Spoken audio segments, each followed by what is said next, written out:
is that deliberate creation is about deliberate focus. And deliberate focus is about deliberate point of attraction. And deliberate point of attraction is about deliberate rendezvous with all peoples, places, things, events, thoughts, circumstances, all things that you want. You'll rendezvous with them.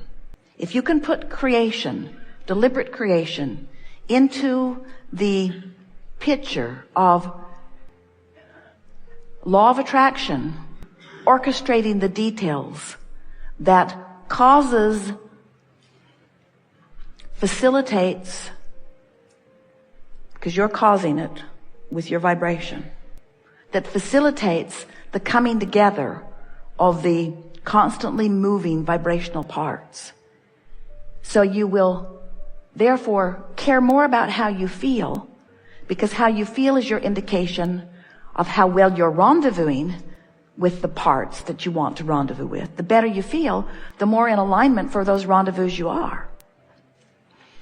So as we talk about you moving around, do you like that feeling? Moving around, you're at work, you're at home, you're on the road, you're in your car, you're in restaurants, you're in stores, you are in nature, you're in bed, you're moving around your world. And as you're moving around your world, you have a point of attraction that is radiating, emanating, and key to the rendezvous that are happening to you all day, every day. And your point of attraction is about your focus. So just for a little while, we want you to focus on the emotional stance. Because if you focus upon how you feel, what you want and why you want it, which is what I want and how I will feel when I get it, you will deliberately begin generating, emitting a vibrational signal, which we are calling your vibrational grid. It's your point of attraction.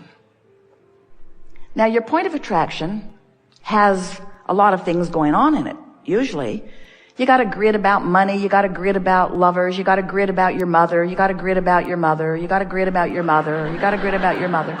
You've got a grid about your government. In other words, you have, in this grid, you have all kinds of things going on. And most of your grid, we love you very much, is because of what you believe. And what you believe is because of what you've observed. But we want to remind you that you can believe other than what you've observed, and then what you will observe will contour to what you believe. That's the thing most people don't get. Most people think that they believe it because they see it.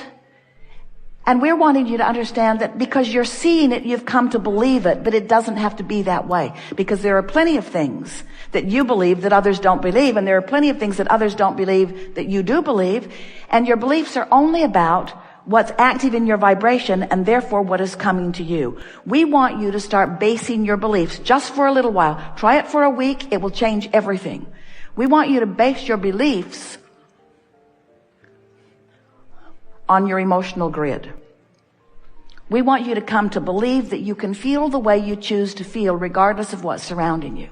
Because when you show yourself that, then you have control of everything that matters to you. Then you've got control of your point of attraction. You don't have control of others' points of attraction, but they weren't any of your business anyway. You have control over your point of attraction. And when you have control over your point of attraction, then you can live happily ever after. Not just someday, now. How are you happy? How are you happy? How are you happy? Do you know that if you can find 17 seconds of a thought about something general, like an emotion, that's enough to get that grid active enough that it will bring something else to it right now. And that something else that it will bring to it right now is usually another thought that keeps it going longer.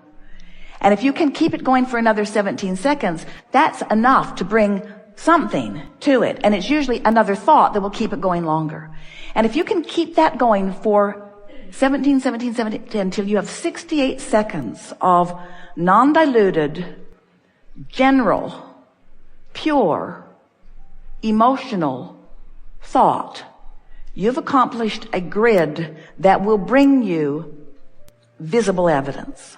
Someone will walk into your space with evidence. Something will come as evidence that you have accomplished a point of attraction that is strong enough that the rendezvousing process has already begun.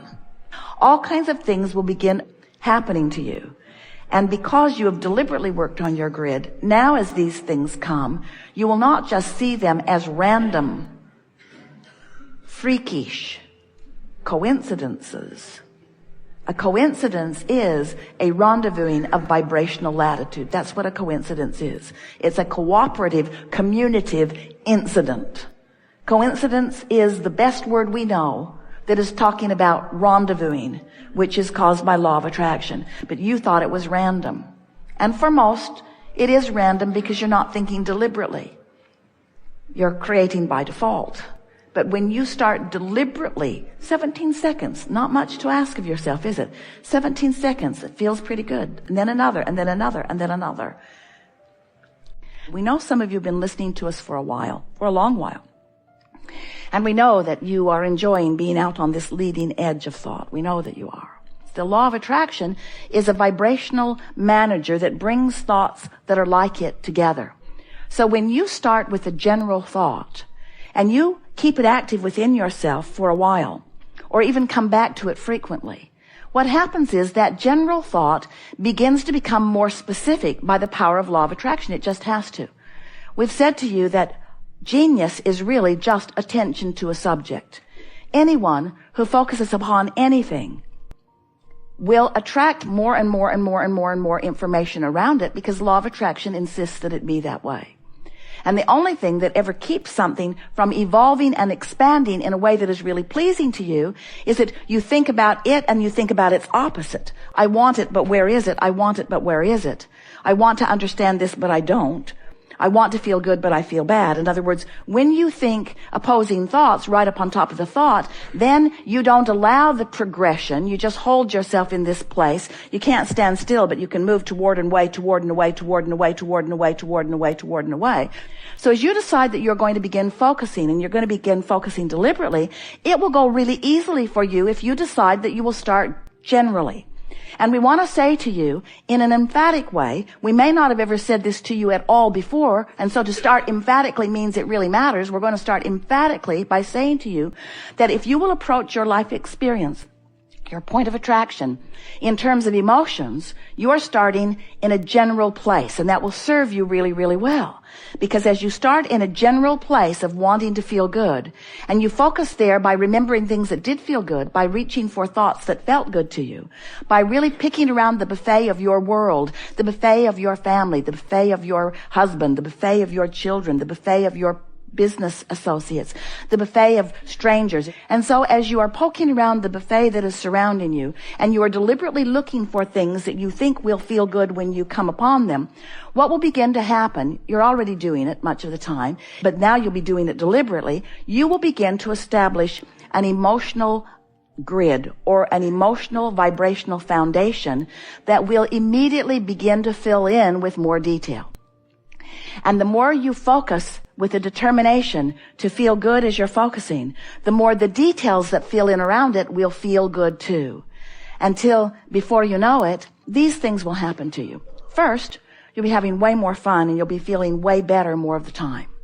And next, you will begin to accept the rightness of your place in the universe. You'll just feel adored. You will begin to feel the worthiness that you have been longing for in such amplified fashion, because when you establish a grid that feels good, only things that feel good to you can come to you. And you'll start using words, if you don't know about what we teach, you would use words like lucky. Oh, that was really lucky. That was really a really lucky thing that happened. And of course, there is never any luck involved unless you want to call luck law of attraction's response to the vibration that you're offering and subsequent bringing to you the things that match it. We'll go with you if you'll go there with us. In other words, that's as lucky as it gets. I am fortunate enough to know about law of attraction, and fortunate enough to be wise enough to be aware of how I feel, and fortunate enough to really care about how I feel, and fortunate enough to be willing to pay attention to the way I feel, that I will focus myself into an emotional general grid of happy thoughts, and in doing so, other things that match that will come to me with such detail and such specifics that I will then understand the power of the universe that I have held in my hands every day that I've been here, that now I am applying with deliberate intent. It is so much fun to be in this knowing place where the universe is responding to you and you know why. You know why. It's because of how I'm feeling. It's because of how I'm focusing. It's because of the vibration that I'm offering. So now as you move through your day, this is all happening whether you know that it is or not. So you have two choices. You can do it deliberately or you can do it by default.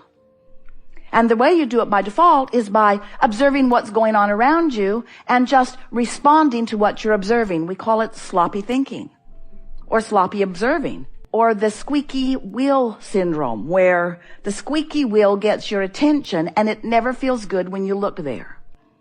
And that squeaky wheel stuff will cause you to establish a vibrational grid that will fill in with louder squeaks until you become genius oil canners.